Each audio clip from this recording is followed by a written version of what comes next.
afternoon, everyone. We have moved into the afternoon hour, and I hope you enjoyed lunch.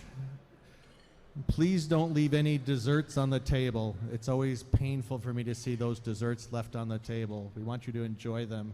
It's really okay for you to enjoy that dessert at lunchtime.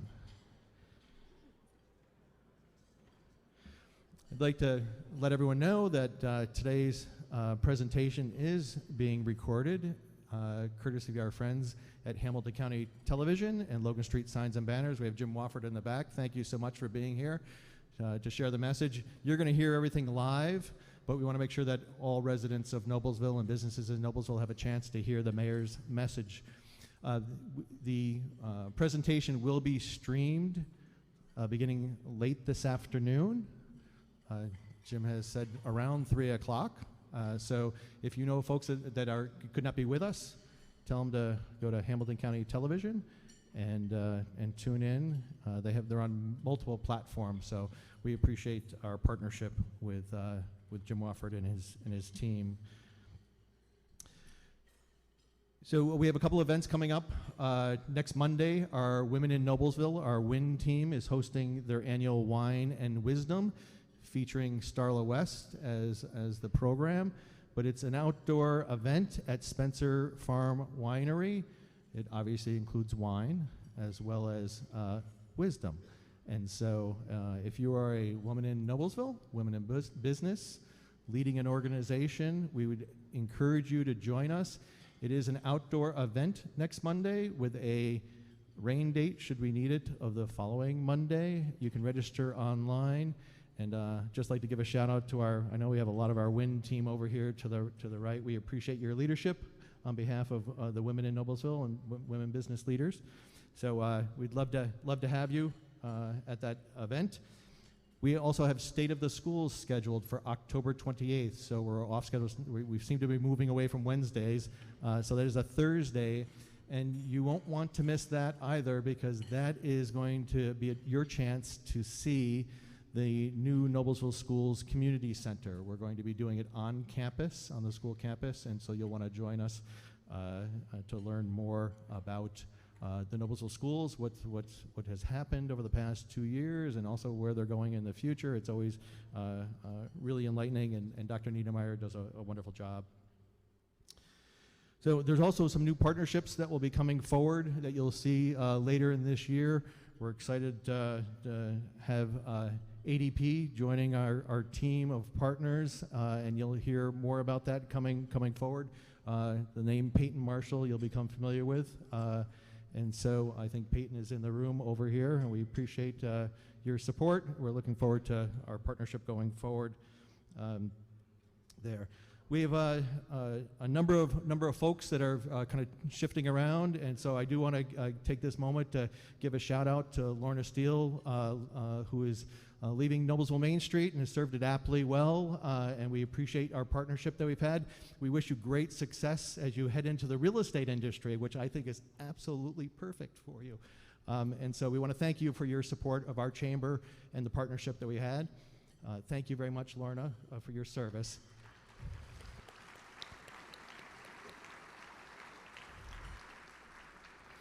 I also know that you probably saw in the paper that the Noblesville Main Street has announced their new, their Lorna's replacement, I guess, if you call it that. I hate using the word replacement because they're always different people bringing different skills. But Kate Baker is joining the team to lead Noblesville Main Street from a staff perspective. And we've been working with Kate for years on our tree lighting ceremony, and she comes over from Conner Prairie. And so we're excited about what Kate will bring to the team, and we look forward to working closely together. And continuing our good relationship with Noblesville Main Street. And we appreciate the leadership of Main Street. We know when a board of directors needs to select a replacement, that's kind of a heavy lifting for a board, and they did it so aptly well. So we appreciate that volunteer leadership at Main Street. So that kind of brings us to the Noblesville Chamber as well. And we have some changes coming on. I think, is Mary Noble in the room? Has she left the room? Mary, can you come up for a moment?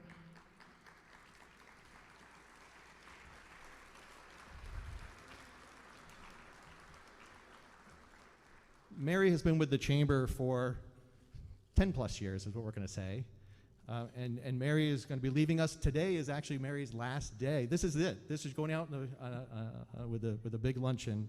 We gathered everyone here for you, Mary. So, Mary, we wanted to say thank you for your service to our business community, to the chamber, your friendship. There's only a handful of us that really can understand what it's really like from a staff perspective to pull off all these events over the past 30 days.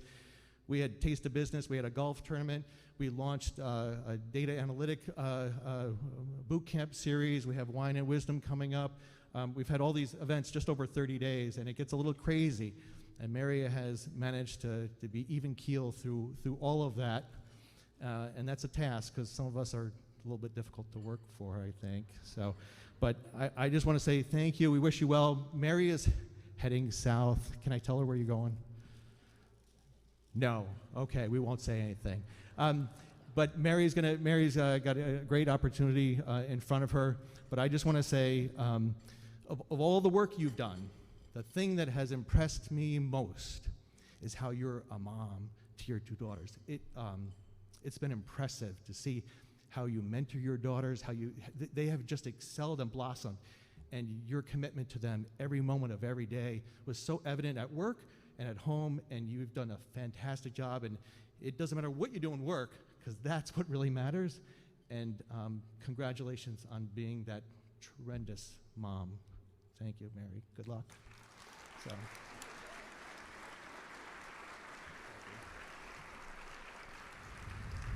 Thank you, Christy, for joining us for that. We appreciate it very much. Christy is chair of our board of directors and also serves on the school board. So, on to our program. We are 1 minute behind, but that's not so bad. So we met in this room 18 months ago to hear from the mayor, who was 2 months on the job. We met his new team, heard ambitious plans, learned that his approach would be full of confidence in our community's future. We had clarity on his core pillars that would become his focus. A short 3 weeks later, we'd find ourselves working from home, attempting to understand what this pandemic meant for our families, our jobs, and our community. A new administration, a young administration, only 2 months old, could have justifiably used the pandemic as a reason to shift gears or scuttle plans. But not the Jensen administration. Lots of progress, lots of promise, even during a pandemic. And so please join me in welcoming Mayor Chris Jensen for State of the City 2. Mayor Jensen, please come up. Congratulations.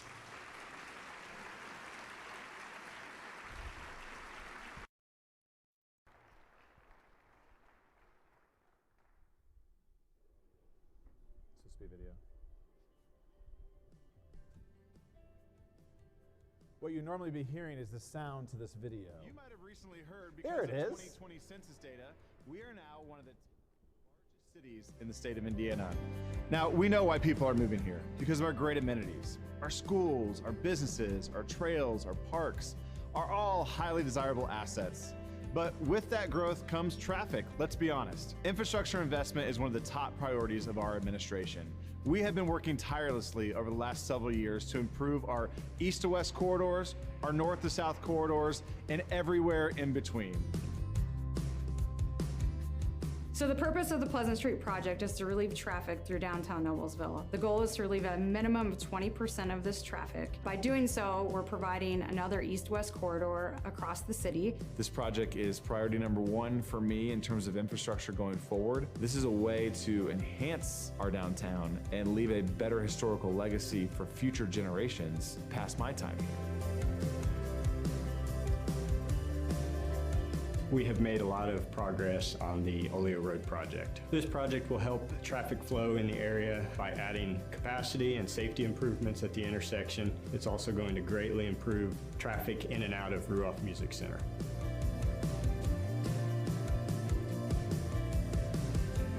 Our administration's vision from the very beginning was to be proactive about business recruitment and development. We have focused resources and policy initiatives around workforce development as part of a growing recognition that strong and dynamic workforce is one of the most important elements of successful economic development efforts. We recognize now, more than ever, the importance of healthy, growing businesses to our economy, and we see companies as our partners in the community. Our economic development momentum will not slow down.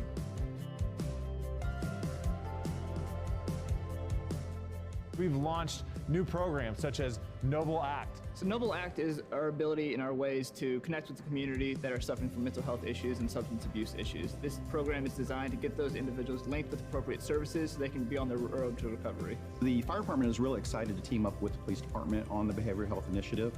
We have community resource paramedics that will team up with Ben Luger to work on the initiative. Please know that your health and safety is our #1 priority, and the Noblesville Police Department and Fire Department are here to help. Our community is authentic, our downtown district can't be recreated, and we have long provided the perfect balance of home, work, school, shopping, recreation, and more.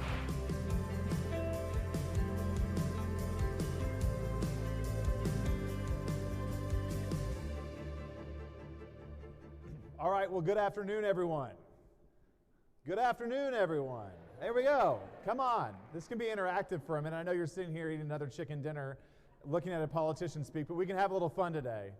Thank you so much for all of you for taking time. I hope you're excited after seeing that. We've covered a lot of ground in 2020 and into 2021, and we're excited to talk a little bit about where we go from here. Before I get started, though, I'd be remiss if I didn't thank a few people. First of all, the Noblesville Chamber of Commerce, Bob and Mary. You guys always do a phenomenal job. My beautiful wife, the First Lady of Noblesville, is here as well. Julie Jensen is down front. Round of applause. She has to tolerate me, and I appreciate that. I have some family members here with me as well today. Our city council is represented. I know Bob did a nice job acknowledging them earlier, and so many elected officials. It's great to spend some time with all of you in person at the Embassy Suites today. So walk with me a little bit. 18 months ago, I stood before you with a few less gray hairs and a few less pounds, just full disclosure. With big dreams and big ideas, I had been mayor for about 7 minutes prior to that speech and had lofty goals. I talked to you a little bit about chasing a lion.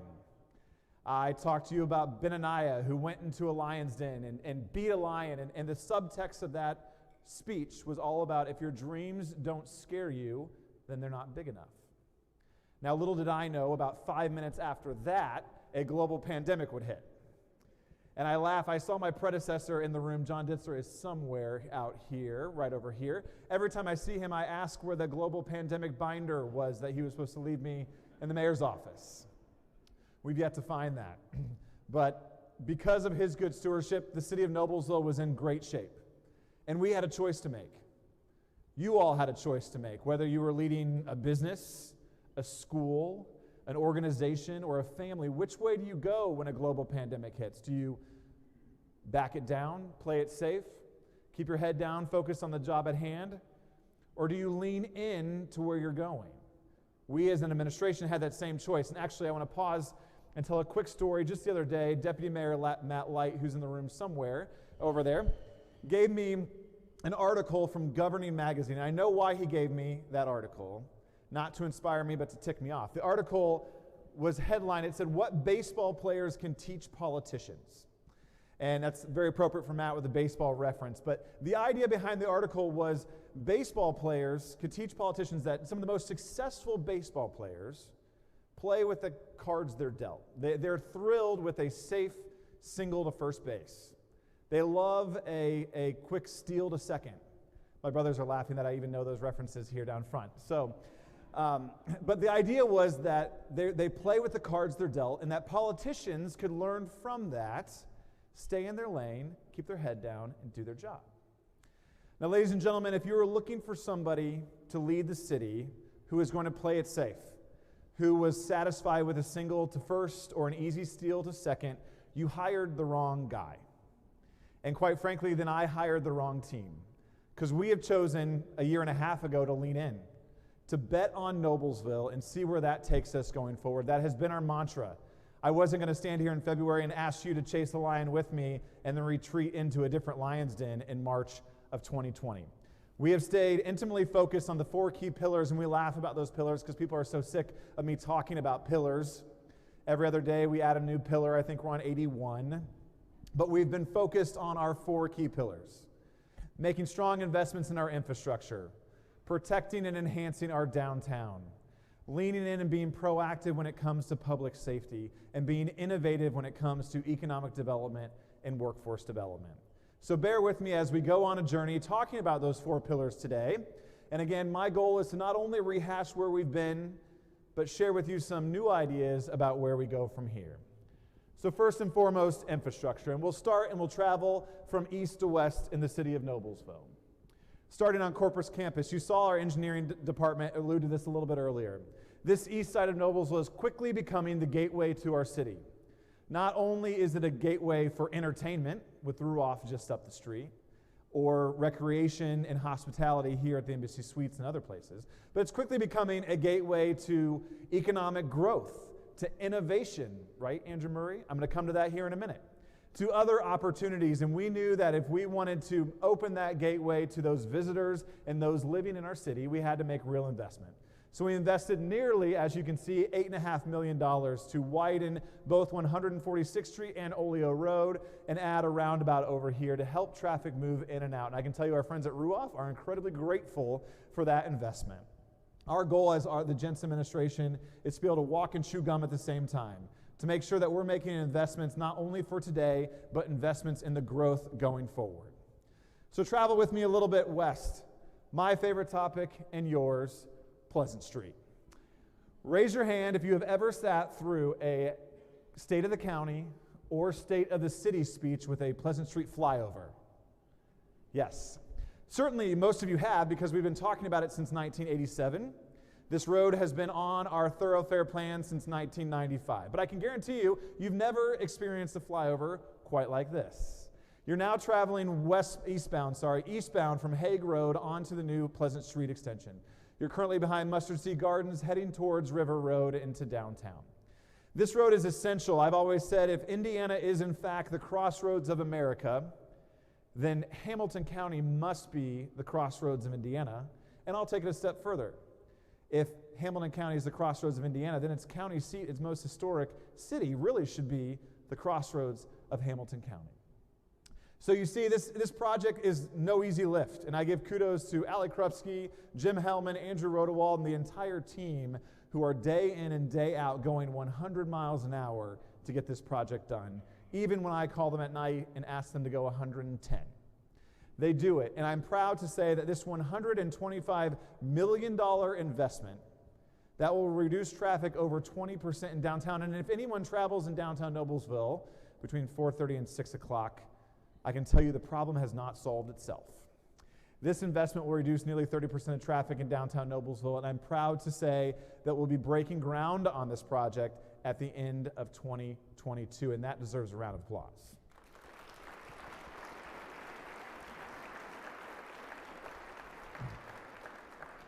Now, there's been all sorts of discussion. You're passing the wastewater treatment plant, just in case you'd like to know where you're at. Some key points to this too, that you see the new Midland Trace Trail extension there running along the north side. Here shortly it will jog to the south and be adjacent to Southside Park. We're also in discussions of putting a new pocket park along that path as well. So you're now coming into the new 8th Street corridor. This corridor really is not just a traffic corridor, it's a neighborhood beautification corridor. It's a corridor that's aimed to ease traffic through our community at a slow rate of speed, 25 to 30 miles per hour, and also not only move vehicular traffic, but move people east to west in our community. I firmly believe this project, as we circle around on 8th Street looking back towards downtown, I feel like a flight attendant right now, will absolutely transform the way people get around Hamilton County, Indiana, and how people visit our community. If we want folks to visit our downtown, we have to make it easier for those individuals to get downtown. I see Kate Baker nodding her head as the new executive director of Main Street. She wants more people in our downtown, and we've got to be able to let them get there in an easier way. Now, there's been some discussion about this route. I appreciate our friends at the Department of Transportation who came alongside and certified that this is our best route going forward. You'll notice that there is a Plum Prairie Historic District celebrating cultural history in our city just to the south. Because of the placement, the state and federal approval of that historic district, we had to go in front of the State Historic Preservation Review Board, an exciting group of public servants that's sarcastic, who are focused on making sure individual communities preserve history. Incredibly important. We had to lay out mitigation efforts that we would be taking in order to minimize our impact into that historic district. And I'm proud of our team because this past June we got certification from them to move forward. We have money in our budget in 2022, which will be a facade grant program that will be directly investing in the historic district that is near the new Pleasant Street corridor for those individuals who like to do improvements to their home, and we're excited about that going forward. The final leg of this takes you out towards State Road 37 and the roundabout there at State Road 19. It's an exciting project, and like I said, we've talked about it far too long, and it's something we have to get done, not today, but probably 20 years ago. So it's time to get going, and we'll break ground, like I said, at the end of next year. As we head, there's some cool renderings of it there. As we head a little bit more to the west, you'll see groundbreaking next year on 2 new roundabouts on State Road 32. Again, State Road 32 is a key linchpin for us coming into our community.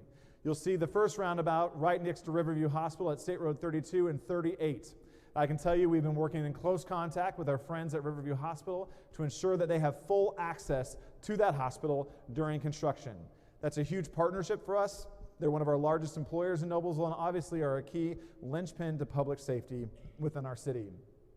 The second roundabout will come late 2022 into 2023 and will be at State Road 32 and River Road as well, vastly increasing the flow of traffic into our downtown. I'm excited about these upgrades. They'll be much needed going forward. The second pillar, I want to focus on public safety. Really, this should be pillar number 1 of any local elected official.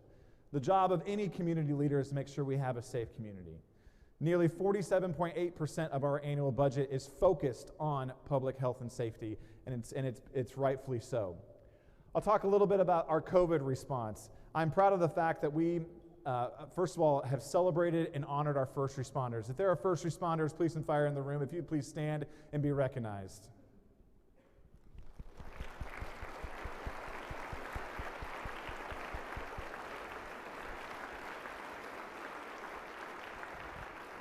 Thank you. Along with our first responders, our medical workers, our frontline workers, doctors, nurses, who I know are not here today because they are still fighting the pandemic within their hospital, have just been incredible frontline heroes in our community, and I thank them for their efforts. You'll remember 18 months ago I talked about the Noble Act program. Noble Act is a proactive paramedicine program aimed at coming alongside some of our most vulnerable in our community. Those individuals who are dealing with mental health issues, anxiety, depression, homelessness, coming alongside them and getting them the resources that they need prior to going into our legal system. We have found that if we can come alongside them from day one, not only are we getting them quicker access to the care that they need and deserve, but quite frankly, it reduces the number of 911 calls coming into our center. I've said from day one, if you've ever called 911, you don't just get one ambulance.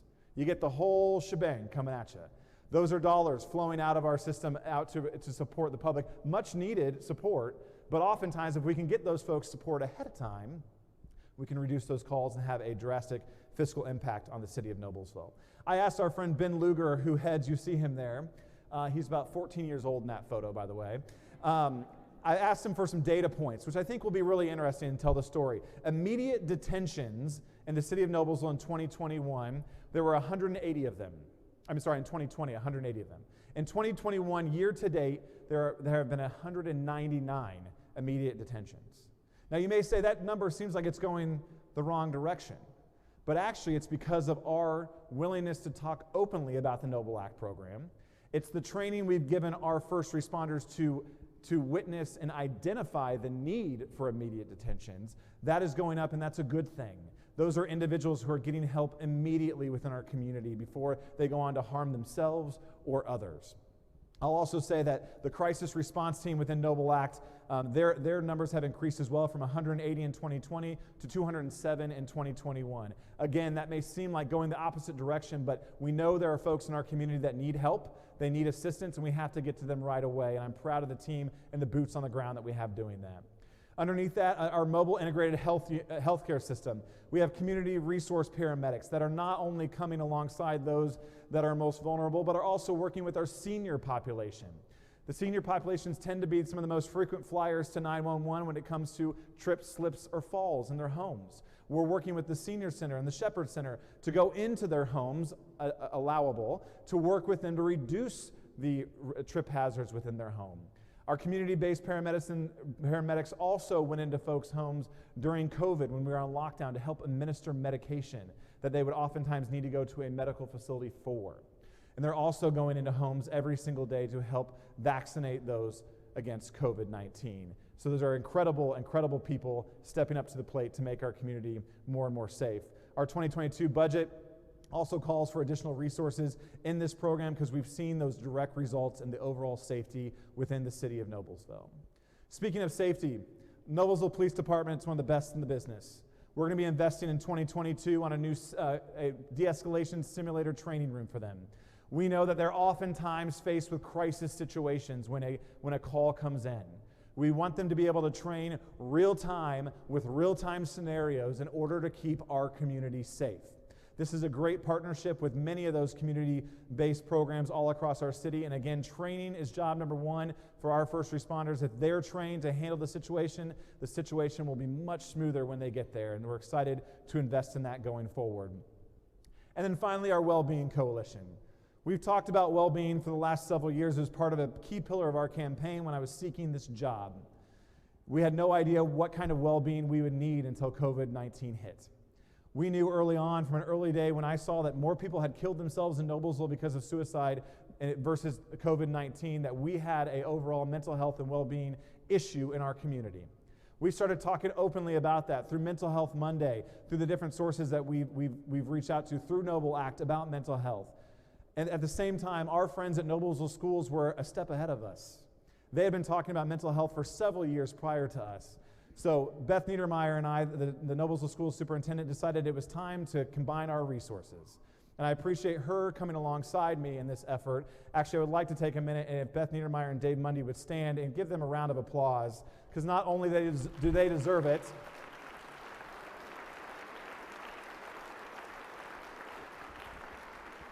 not only for stepping up when it comes to well-being, but they have tackled many, many issues over the last several years as a leader of a school. And I would never want their job, and I appreciate all that they do to keep our students safe every single day. I am married to a Noblesville Schools employee, and I have 3 kids and 3 nephews in Noblesville Schools, and they do a great job leading them. So Beth and Dave, thank you so much, and your entire team for all that you do. And again, thanks for stepping up and launching the Wellbeing Coalition. Recently we did a community-based survey this summer that you'll see a synopsis of here in the coming weeks. And so we were able to judge the overall wellness of our community. I'm proud to say we had over 2,700 respondees to that survey, which was incredible. It really gave us a good sampling of where we were as a community. So now let's talk a little bit about workforce and economic development. Before I get started on that, I'm afraid to click the button because there's a video coming up here in a minute. But before we get to that, I would like to point out some key statistics. We've had a record year in 2020 and 2021 when it comes to overall investment in our city. In 2020, in the middle of a global pandemic, we were still able to create we were able to allow an environment that helped create, because I don't believe government creates. We were able to create an environment that allowed the private sector to create 96 new jobs for the city of Noblesville, which equated to $150 million of public-private investment. Fast forward to 2021, the year that we're in. Year to date, we have over 351 new jobs committed. And I can tell you there's more in that pipeline, so stay tuned. And over $333 million of private sector investment in our community, which is huge. So, one of the things it's Mayor Chris Jensen. I can't believe it's been a year since the start of the COVID-19 pandemic. In the past year, we have seen our community come together like no other, to support one another, to support families, to support businesses. In that spirit, the City of Noblesville has been able to give out more than $500,000 in small business resilience grants to over 77 businesses here in our city. We shut these stores down for about 3 months until we kind of sorted out really what was going to occur. The Noblesville Grant Program, we found out about that through, I believe, the Chamber of Commerce. What that did was give us a little shot in the arm and help cover some of the fixed overhead costs that we have that will continue whether I'm open or not. So I am very positive looking forward. I think we're on our way, but I do see us coming back, and that's a good thing. We're very thankful. I can remember, feeling like, oh my goodness, we have no money coming in. We're shut down, not one customer for March, April, or May. And so that was, that's never happened before. So Noblesville just was able to see the need and respond quickly and knew how important it was to keep the small businesses alive and not let us go under. Yeah. And so now we're back into a year later in March, and our spring looks really, it looks pretty good. Yeah. So the day that we were told to close the restaurant, it was, of course, a lot of uncertainty. One of the hardest days of my professional career was telling my employees they had to go home for an unlimited amount of time that we didn't know what it was going to be. We love our customers. I mean, we are part of such an amazing community, and the amount of support that our customers showed, especially during the last year with COVID, it was just overwhelming. It's very encouraging to be part of such an amazing community that's on our side. It comes from the top, from the city officials making this grant available to us, all the way to the community, just showing like an immense amount of support. In the past couple months, after they rolled out the vaccine, a lot of our customers that have been out of the restaurant scene for about a year coming back finally. So we were very optimistic that this is going to be going to the summer months. Things will be more back to normal. We know that small businesses are the backbone of our economy, and that is especially true right here in the heart of our downtown. We have vaccines going in arms every single day, and I encourage you to take your shot when it's your shot. Let's band together and get ready for a great summer months here in the beautiful city of Noblesville. We are all in this together. What I was trying to so smoothly say before I got clicker happy was that one of the programs I am most proud of is our Small Business Resilience Grant Program. Back in the spring of 2020, we knew trouble was upon us. And as a city whose absolute backbone is dependent on small businesses, I knew we had to jump in and help. I had a feeling our friends at the federal level would jump in at some point in time, but in typical fashion, they were slightly delayed. And so I really appreciate our friends on the City Council, our friends at the Chamber of Commerce who went out and allotted $500,000 to give grants to over 76 businesses here in the city of Noblesville. Those dollars weren't really a lifeline, but they were focused on keeping doors open, keeping payroll met. And I'm proud to say that a vast majority, I think we only lost 2 out of those 76 businesses during the pandemic, and their doors are open today. And that is a huge accomplishment for this city.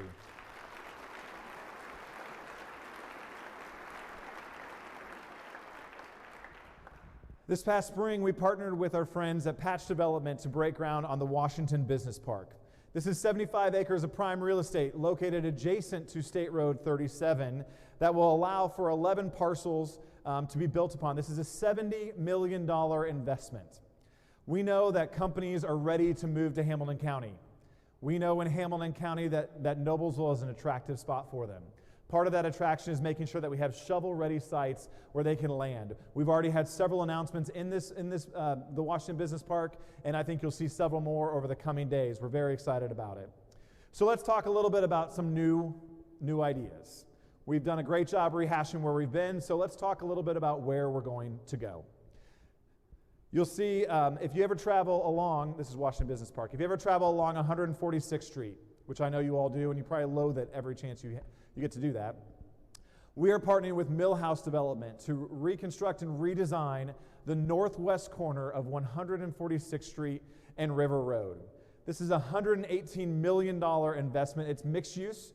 It'll have townhomes. It'll have retail and commercial space. It will have market rate apartment units and also some age-restricted units as well along that corridor. You'll see some beautiful photos here, but this is a gateway to our community along 146th Street, and we're proud of this partnership. Here's an overhead shot of it. I think that will very much excite you. It will help transform what we look like along the 146th Street corridor. Next up, I alluded to it earlier. We realize in the city of Noblesville that high-tech companies are looking to relocate here. Companies have focused a lot on innovation lately, and we want to make sure that we are fostering that innovative spirit. So now I'm proud to show you a little bit about Innovation Mile. You're actually a hop, skip, and a jump here from Innovation Mile because it's located right along the 141st Street corridor from Oleo Road to Prairie Baptist Road. If you want to picture that right now, Borg Warner sits right in the middle of that as well. The Innovation Mile is a master planned innovation district. You'll see here. What it is it's focused on commerce, community, and culture. It will have over 200 acres of high-end campus-like setting where innovative companies within our target markets will have an advantage of locating with other like-minded businesses to catapult Noblesville's economy into the future.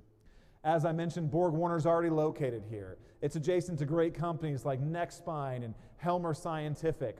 We know that folks want to know what the city of Noblesville is after, what type of businesses we're looking for. This help tells that story.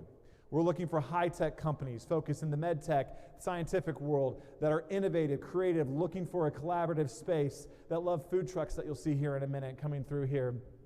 This will help us master plan this entire development to go out and seek companies to come here, land adjacent to I-69 and less than a half an hour drive to Indianapolis International Airport. So the Innovation Mile is our next step when it comes to economic attraction within the city of Noblesville. So be ready to learn more about it as we go forward. I'd love to talk about a few other key partnerships. Janus Development Services is one of the premier organizations in Noblesville, focusing on helping those clients that have developmental disabilities, helping them integrate themselves into the workforce. You can imagine that COVID was an incredibly challenging time for all of our not-for-profits, but Janus in particular. But we were able to partner up with them and apply for a grant through the Office of Community and Rural Affairs focused on workforce development. This $193,000 grant equipped Janus and their clients with Chromebooks and mobile hotspots, as well as in-home workforce training in order to reintegrate their clientele back into the working community. So I'm really excited about that. Also, I'd be remiss if I didn't mention the great Noblesville High School internship program, one of the premier internship programs in all the state of Indiana. And I'm proud to say it, I appreciate our friends at Duke who have stepped alongside us to give us a grant to focus even deeper in that workforce and internship program. If you come to City Hall, you may be greeted by one of our dozens of interns that we have with us almost on a daily basis. So I really appreciate all that Noblesville High School has done to lean into the idea of workforce development within our community. I'm very excited about that. The final pillar is downtown culture and recreation.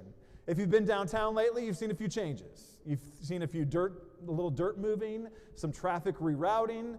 That's all progress. And if you'll bear with me, because that progress is going to continue for the next several years in our downtown. In 2020 alone, I've used this statistic many times, but we announced over $145 million of public-private investment in the midst of a pandemic in our downtown. That equates to over 800 new mixed-use apartment units in our downtown, nearly 1,200 new residents in the next 18 months living in our downtown. Now, you may ask me, when's the first resident move in? That question varies by who you ask within the city of Noblesville, but I can tell you that the Levinson is on the verge of moving people in. The Levinson is 85 apartment units in our downtown. It will also vastly increase your all's favorite topic of parking in downtown. Over 199 new spaces. It says 299, but they will be taking 100 for the residents that live there, and the public will have 199 spaces available to them when they open. Now you might ask, when's that garage going to open?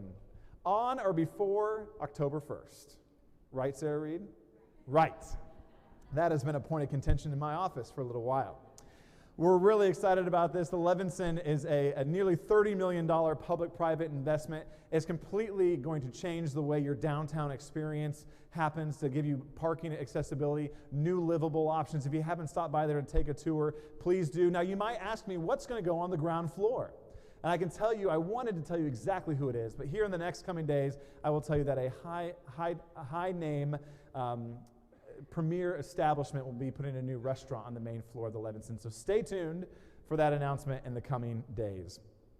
A few other areas that we've focused on. Nexus, this is a redevelopment of the old Marsh site on the west end of town. So many communities, Noblesville included, have had difficult times or faced challenges redeveloping some of our big box sites. We were fortunate to be one of the first out of the gate to partner with Cityscape to redevelop that site adjacent to the school's educational services center to have mixed-use apartment and livable options there as well as commercial space. This is an area that we consider our western end of downtown. So in the coming months, you'll see some new announcements as well about some infrastructure that will connect this area to downtown. Funny story, if you were at this groundbreaking, my team thought it would be hilarious if I used a sledgehammer as part of this groundbreaking. If somebody tells you you should try to use a sledgehammer against a already well-established big box store, just know you're going to look like an idiot. Because nothing moved, literally nothing moved when I hit it. Greg O'Connor said, hit it harder, of which I said, I'm hitting it as hard as I can. So somebody almost lost their job for that, but we got through it. And instead, a shovel is a much better route to go for a groundbreaking. There's a pretty picture of it. Now, Downtown Culture and Recreation Part 2 here. Just up the street is Finch Creek Park, our newest addition here to our park space on the east side of town. Noblesville's growth is going to be focused here on the east side of town, and we know that we have 200 acres there at Finch Creek, adjacent to the Finch Creek Fieldhouse, to develop and have park space available to those. And I was excited to open that last fall. And then finally, Joe Forgy, the school board president there, joined Brandon Bennett and myself to cut the ribbon on the new Tandem Mobility Bike Share program. I mentioned earlier we did a health and wellness survey as part of this summer as part of the Wellbeing Coalition. To my surprise, nearly 15% of our residents bike to work on a regular basis. That was news to me, and it was pretty exciting, and so that showed that we need to continue investing not only in our trail network, but have some ability for those who don't have bikes at home to utilize the bike share program. So you'll see a station at Forest Park, and then also at the Midland Trace Trailhead at Hazel Dell. And finally, last but not least, the moment you've all been waiting for. One of the biggest challenges of 2020, a top 10 challenge of 2020 for me, was how do we make sure that people, young and old, get to see Santa? You'll recall that we took Santa to the people last year. Poor Robert Harrington is still cursing me, but we went through 7 routes over 2 weekends in 2020, and I'm here to tell you that in 2021, we're taking Santa back into the neighborhoods. Folks young and old will get to see the big man come December this year as we recreate that and take Santa Claus into our different communities. So I leave you with that great news, because it's always wonderful to end on a high note. Not that this entire presentation wasn't incredibly exciting for you, but if you take away one thing, the big man's coming back. That's worth an applause. So ladies and gentlemen, the state of our city is strong. And as I said from the outside, if you're looking for a team that plays it safe, a team that's going to live and only focus on the cards we're dealt, you hired the wrong man. And quite frankly, looking at this room, that's not the community for this. We're going to lean in. We're going to ask you to come alongside us as we continue to talk about our next chapter. We're going to talk about that chapter in context while we still honor our city's history. I encourage you to go inside the Levinson, for example, where they were able, when they were excavating the land there where the Levinson's at, found a pile of bricks from the original Opry House in downtown Noblesville. And they used that to recreate the entryway of the Levinson. So all of our new development has a great touch of our city's history in it as well. Thanks for all you've done to support our team. Thanks for all that you do to come alongside us to move Noblesville into its next chapter. God bless each and every one of you, and thanks again for sticking with me today. Appreciate it.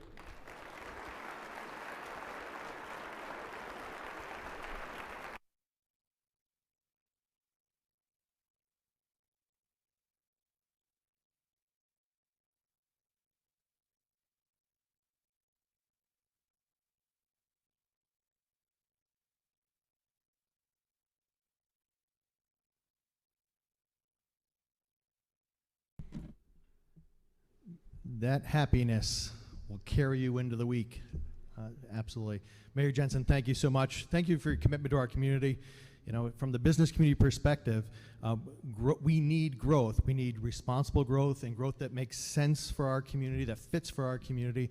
And every step of the way, you've got that in the back of your mind and taking it forward. So we appreciate that so much. The housing that's being offered. Think of all of the opportunities that people have now to live in Noblesville that they didn't have just a few years ago. There's just a lot more options here for our workforce, and we're so grateful for it. So keep doing what you're doing, and we appreciate the support of your team that is around you, both your elected team of city councilors and staff team that are fantastic to work with, and we appreciate the openness between the chamber and the business community and the city. So thank you very much.